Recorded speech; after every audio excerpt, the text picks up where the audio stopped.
Let's play a quick game of true or false, and the subject matter is endometriosis.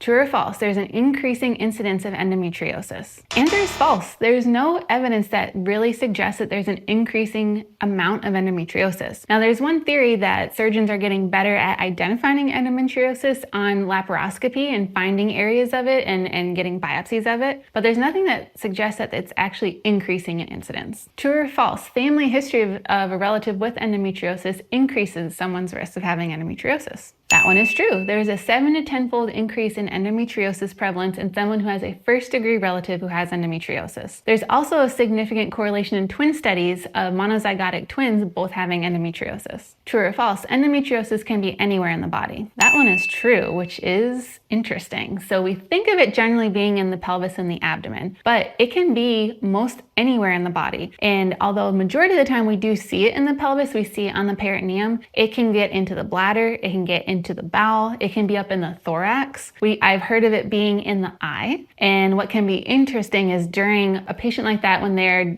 having their menstrual cycle, they will sometimes have coughing up of blood because of the endometriosis lesions in the lung. I've heard of bloody tears because of endometriosis in the eye, and then bowel and bladder effects from having that endometriosis more active during that patient's period. True or false, there is a test to see if you have endometriosis. And this one is false. There is not a test for endometriosis. I'm asked this all the time, but there is no blood test or imaging study that can confirm endometriosis. Endometriosis is only diagnosed by having surgery, so usually a laparoscopy where we put a camera in your belly and obtaining a sample of the endometriosis that's seen, which is then confirmed by a pathologist.